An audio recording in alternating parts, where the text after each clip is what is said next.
They say twins share a connection, a soul, but in my family, my sister Tiffany got the soul, the beauty, and the limitless credit card. I got the leftovers. I stood on the edge of the campus lawn, clutching my diploma like a shield. My gown was secondhand, slightly too big at the shoulders. My heels were scuffed because I'd walked 3 miles to get here to save on Uber fare. 20 feet away, my parents were staging a photo shoot. My mother was fixing Tiffany's perfect curls, smoothing down the silk of her designer dress. My father was beaming, holding a set of keys that dangled in the sunlight. A brand new Porsche Macan. A graduation gift for the daughter who barely scraped a 2.5 grade point average. I watched them. I waited. I thought, oh, maybe now. Maybe today after graduating summa cum laude, they'll wave me over. Maybe they'll just say, "You look beautiful, Lexi." My father finally looked up. He didn't smile. He checked his watch, then smirked. "Don't look so sour, Lexi," he shouted, loud enough for the surrounding families to hear. "We didn't get you a car because we know you can't afford the gas. Besides, struggle builds beauty, right? Maybe the campus library is hiring." Tiffany laughed, that high, tinkling laugh I had heard my entire life. "Good one, Dad." She's already got the librarian look down perfectly. I felt the heat rise in my cheeks. Not anger, shame, the kind of shame that burns because you know you're completely alone. I turned to walk away. I was done. I was going to catch the bus, go back to my damp basement apartment, and never look back. But then the air shifted. A black Maybach pulled up right onto the grass, ignoring the pedestrian barriers. The door opened, and a man in a charcoal gray suit stepped out. He was older, sharp-eyed, holding a thick leather briefcase. My parents stopped laughing. My father's jaw actually dropped. "Mr. Sterling?" my father stammered. "But we thought the estate was closed. We thought." The lawyer walked right past my father. He walked past Tiffany and her shiny new car keys. He walked straight to me. "Alexandra," he said, using my full name, his voice cutting through the murmurs of the crowd. I apologized for the delay. "Your grandfather left strict instructions not to approach you until the moment you threw your cap in the air. We have business to discuss. And I suggest your parents listen, because they're going to need your permission to stay in their house tonight. Do you understand the sheer terror in my father's eyes? You have to understand the last 22 years of my life. You have to understand that in the Sterling household, DNA was the only thing Tiffany and I shared. We were born 4 minutes apart, but apparently, in those 4 minutes, my parents decided they had enough love for exactly one child, and it wasn't me. Growing up, Tiffany was the princess. I was the spare. It wasn't just a feeling, it was policy. When we turned 16, our sweet 16, the driveway told the whole story. My parents let us outside, blindfolded. I remember feeling a flicker of hope, just a tiny spark that maybe for once we were equal. When the blindfolds came off, Tiffany screamed with joy. Sitting there was a white convertible Mercedes, leather seats, pink bow on the hood. And for me, my father handed me a plastic card, a bus pass. "We didn't want to spoil you, Lexi," my mother had said, resting her hand on Tiffany's shoulder as she posed for a selfie with the car. "Tiffany, she's the face of this family. She needs to maintain an image. You're the backbone, Lexi. You're practical. Giving you a luxury car would just be wasteful." They called it being practical. I called it neglect. While Tiffany spent her high school years shopping and failing algebra, I was working the graveyard shift at a 24-hour diner. I smelled like stale coffee and grease every single day. I paid for my own clothes. I paid for my own school supplies. When I got into college on a full academic scholarship, my parents didn't even come to the ceremony. They were too busy touring a private university with Tiffany, one they had to bribe her way into. They paid her tuition, her rent, her sorority dues. I worked 3 jobs just to afford a meal plan. There was only one person who saw the rot in our family, Grandpa Arthur. He was my father's father, but he hated what his son had become. Grandpa was old money, but he lived like a monk. He drove a 10-year-old truck and wore flannel shirts. He was the only one who visited me at the diner. He'd sit at the counter, order a black coffee, and leave $100 tip under the saucer. "Don't tell them," he'd whisper, tapping the table with his calloused finger. "They think wealth is loud, Lexi. But real power? Real power is silent. You keep your head down. You keep working. One day the skills will balance." I held on to those words like a lifeline. But then, 2 years ago, Grandpa Arthur died. The funeral was a farce. My mother cried loud, theatrical tears, checking her makeup in the reflection of the coffin. My father spent the reception talking to real estate agents about listing Grandpa's estate. Tiffany didn't even wear black. She wore navy blue because she said black washed her out. I stood in the back, numb. I didn't care about his money. I missed the only person who looked at me and saw a human being. After the funeral, the lawyer, Mr. Sterling, the man standing in front of me now, had read a preliminary statement. He said Grandpa's assets were frozen in a blind trust for a designated period. My parents were furious. They screamed about their inheritance, but eventually they calmed down. They assumed it was just a matter of time. They assumed that because they were his beloved family, the money would eventually flow to them. They assumed Lexi, the outcast, had been forgotten entirely. They were wrong.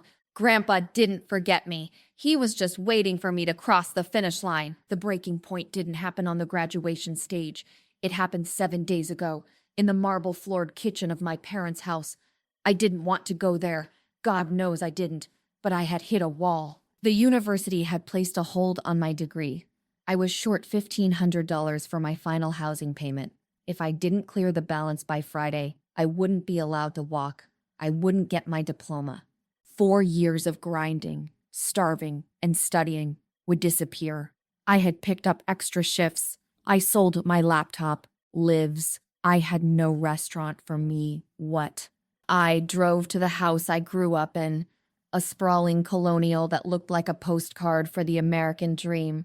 When I walked in, the air smelled of expensive catering.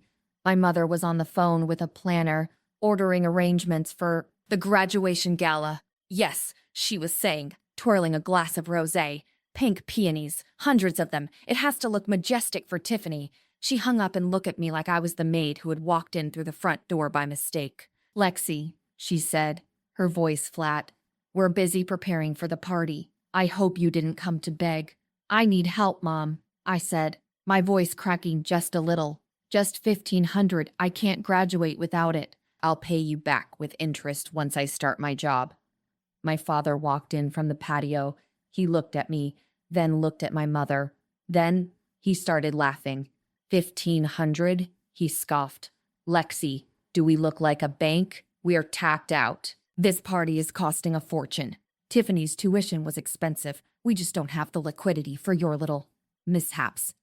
"Liquidity?" I snapped. "You're spending thousands on flowers for a party I'm barely invited to. You paid Tiffany's rent for 4 years. I'm asking for 1 check so I don't lose my degree." My father's face hardened. He took a step closer, invading my space. "Tiffany represents this family, Lexi. She has an image to maintain. You're the worker bee. Handouts would only ruin your survival instinct." And then the doorbell rang. My father's face lit up. "Ah, that must be the delivery." He pushed past me, opening the front door. Outside, a flatbed truck was unloading the metallic white Porsche. The sun hit the chrome so hard it hurt my eyes. It cost more than my entire 4-year education. Tiffany ran past me, screaming like a toddler, jumping up and down. "No way! You guys actually did it." I stood there, frozen. My stomach dropped to the floor. "You said you didn't have liquidity." My father turned back to me, dangling the keys. He looked me up and down, taking in my frayed jeans and my exhausted face. He smiled.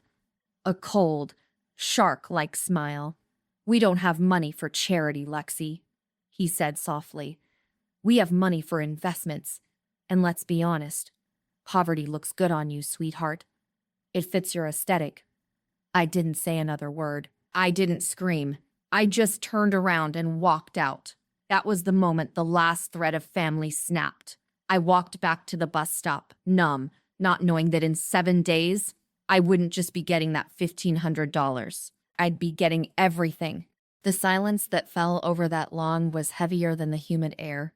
My father's hand was still half raised, clutching the keys to the Porsche, but his smile had vanished. He looked at Mr. Sterling, then at the briefcase, and a greedy, desperate glint returned to his eyes. "Well, it's about time," my father said, straightening his tie. "We knew the freeze on the assets had to end eventually. Though I must say, Sterling, approaching us here is a bit dramatic." Mr. Sterling didn't blink. He set the briefcase on the hood of the Maybach, right next to my parents, but facing me. "There is no check for the estate, Richard," Sterling said, his voice like gravel. "Because the estate doesn't belong to you?" My mother laughed, a nervous, high-pitched sound. "Don't be ridiculous. We're his only son and daughter-in-law. Who else would it belong to?" Sterling clicked the latches of the briefcase. Click, click. "Arthur knew you would say that," Sterling said, "which is why he created the Merit Trust. It was designed to remain dormant until a specific condition was met by one of his grandchildren." He pulled out a thick document bound in blue legal paper. "The condition," Sterling continued, reading from the page, "is the completion of a 4-year university degree with the distinction of summa cum laude or higher, achieved without financial assistance from the parents." My father froze. Tiffany looked down at her designer heels. Tiffany had graduated, barely, with a degree in general studies that my parents had practically bought for her. I looked at my diploma. The gold foil seal was right there. Summa cum laude. "That's impossible," my father hissed. "Lexi didn't. She worked at a diner. She's a nobody. She is the beneficiary," Sterling corrected, handing the document to me. "Alexandra, as of this moment, the trust is active. The liquidity, the stocks, and the offshore holdings are yours. The total value is substantial." I looked at the number on the page. My breath hitched. It was generational wealth. "This is a mistake," my mother shrieked, lunging for the paper. Sterling blocked her. "But that's not all." Sterling turned to my father. "Richard, you mentioned earlier that you didn't have the liquidity to help your daughter. That's interesting, because you don't actually have any assets at all." "Excuse me?" My father spat. "I own my house." "I own my cars," actually, Sterling said, pulling out a second document. "You don't. Arthur never transferred the deed to the Colonial. He allowed you to live there under a caretaker's clause. The clause states that upon the activation of the Merit Trust, ownership of the primary residence transfers to the beneficiary." The world seemed to tilt on its axis. "The house?" Tiffany whispered, her face pale. "But my room, my walk-in closet." "Lexi's house," Sterling said firmly, "as of 12:01 p.m. today, which means technically you are trespassing on her property." My father looked at me. For the first time in his life, he didn't look down at me. He looked at me. And in his eyes, I saw the terrifying realization that the worker bee had just become the queen. I took the folder from Sterling. It felt heavy. It felt like justice. "So," I said, my voice quiet but steady, "you bought Tiffany a car with money you thought you were going to get, and you denied me housing money to save for a party you can no longer afford. Lexi, listen." My father started, his voice trembling. "No," I said, "you listen. Mr. Sterling, how long do we have to evict the current occupants? I didn't kick them out immediately. That would have been too merciful. I wanted them to feel the slide.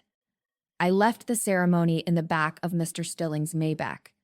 My parents watched me leave, their faces a mix of confusion and arrogance. They still didn't believe it. "They're going to the bistro," I told Sterling, "the expensive French one downtown. $1,000 deposit." Sterling adjusted his glasses. "Well, I hope they brought cash." "Because as of 12 minutes ago, I filed the transfer orders. The allowance your grandfather provided, it's gone." I sat back, pulling out my phone. I had the app. At 7:45 p.m., the first notification popped up. Alert, declined transaction. Le Jardin. Amount, $2,450. I smiled. I could picture it perfectly. My father, handing over the platinum card. Tiffany, ordering the most expensive champagne, bragging about her new car. My mother, toasting to Tiffany's reign at 7:47 p.m., the second notification. Alert, declined transaction. Lajard, amount, $2,450. Then a third.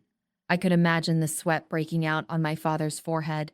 The waiter coming back, whispering that there was a problem. My father raising his voice. Do you know who I am? But the machine didn't care who he was. The machine only knew he was broke. At 8:05 p.m., Mr. Sterling's office phone rang. He put it on speaker. Sterling. My father's voice filled the room, shrill and panicked. There's a glitch. The bank is saying the account is closed. I'm at the restaurant with guests. Fix this. Sterling leaned into the microphone. There is no glitch, Richard. The accounts weren't yours. They were custodial accounts attached to the property. When the property transferred to Alexandra, the funds transferred with it. But the dinner, my father stammered. The Porsche. I wrote a check for the down payment this morning. That check will bounce tomorrow, Sterling said. I suggest you return the vehicle before you're charged with grand theft auto. Silence. Heavy, terrified silence. What are we supposed to do? My mother's voice broke in, sounding small and wet. We can't pay the bill. They're threatening to call the police. I signaled to Sterling. He slid the phone toward me. Lexi, my mother whispered. Lexi, are you there? I'm here, I said.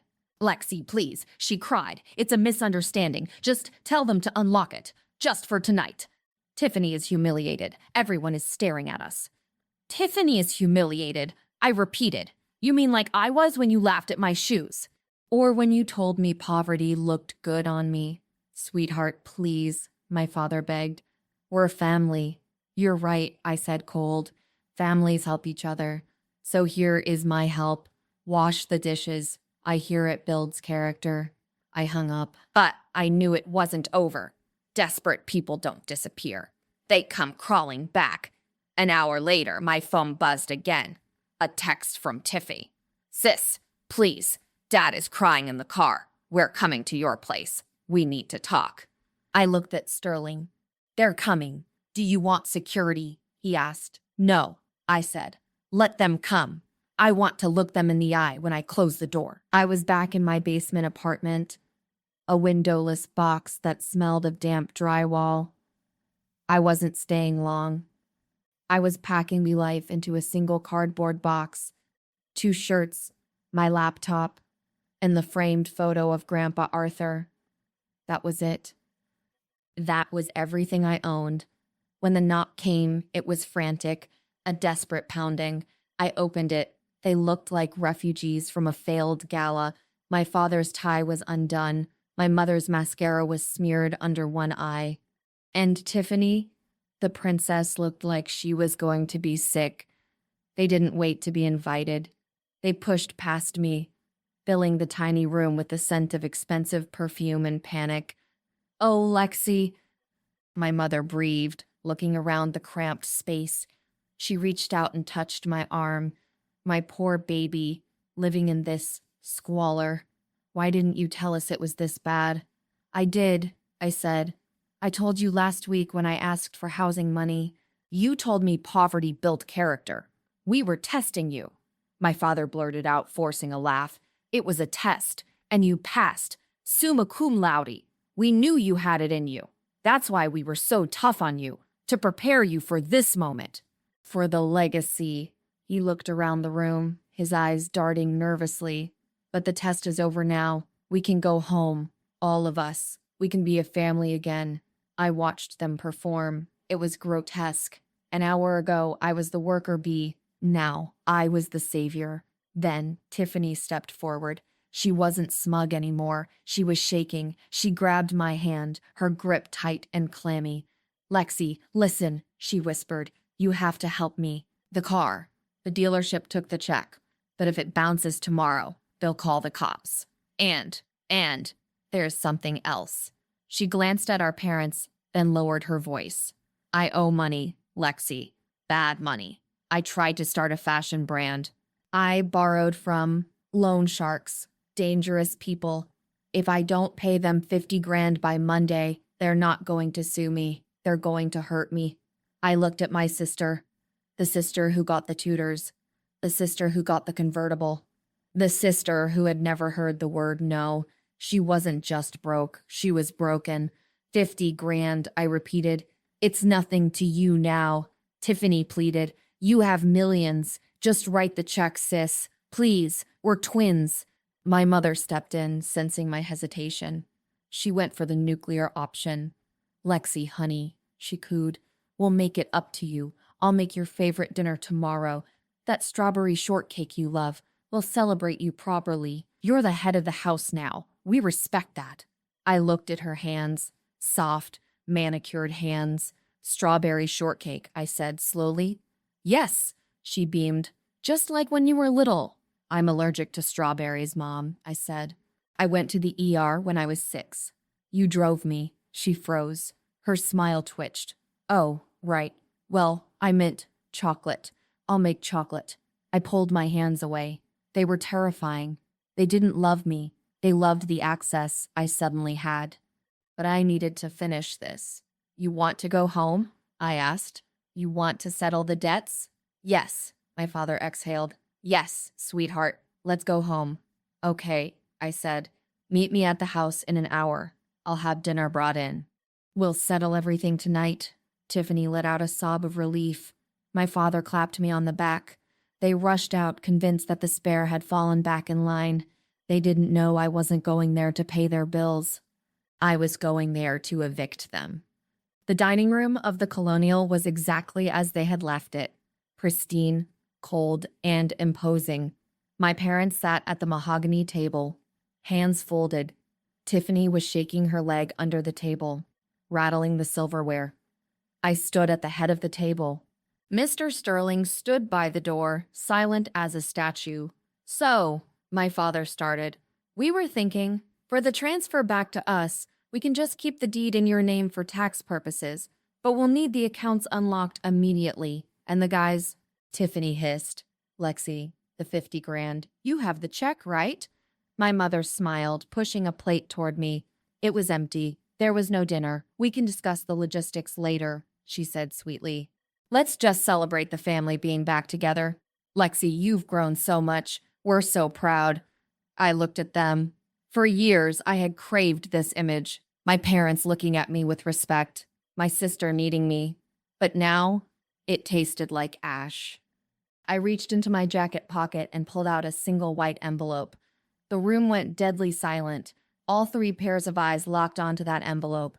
Tiffany practically drooled. My father leaned forward. I thought about what you said, I began. About building character. About how giving handouts makes people soft. That was just tough love, honey, my father said quickly. But this is different. This is emergency aid. Is it? I asked. Tiffany drove a convertible while I walked in the rain. You ate steak while I ate instant noodles. You watched me drown for 4 years and called it a swimming lesson. I slid the envelope down the long table. It spun slowly, stopping right in front of my father. Go ahead, I said. Open it. My father tore it open. He reached inside, expecting a check, expecting salvation. He pulled out a single, crisp $10 bill and a printed bus schedule. His face went purple. What is this? Liquidity, I said. I know it's not much, but as you told me last week, I don't have money for charity. I have money for investments. And you 3, you're a bad investment. Tiffany stood up, knocking her chair over. Are you crazy? They're going to hurt me, Lexi. You can't do this. I looked her dead in the eye. Then you'll heal, I said. And maybe, for the first time in your life, you'll learn to stand on your own 2 feet. I turned to my mother. She was weeping, silent, ugly tears. But where will we go? She whispered. This is our home. No, I corrected her. It was Grandpa's home. Then it was my home. Now, it's just a house you used to live in. I nodded to Mr. Sterling. He opened the front door. 2 large security guards stepped in. You have 5 minutes to gather your personal essentials, Sterling announced. Anything not packed in 5 minutes becomes the property of the trust. The locks will be changed at 9 p.m. My father stood up, crushing the $10 bill in his fist. You ungrateful little. I raised you. I gave you life. And then you left me to survive it alone, I interrupted. Now, get out, before I realized that $10 was too generous. I watched them scramble. It was pathetic. They grabbed coats, purses, half-empty wine bottles. They ran out the door like thieves. When the heavy oak door finally clicked shut, the silence was heavy. It was rich. It was the sound of the scales finally balancing. I walked to the window and watched them on the street. No car, no money. Just 3 people standing under a streetlight, looking at a bus schedule. My father looked up at the window. He saw me. I didn't wave. I just whispered the words he had gifted me 7 days ago. Poverty looks good on you, Dad. I closed the curtains, and for the first time in my life, I was finally home.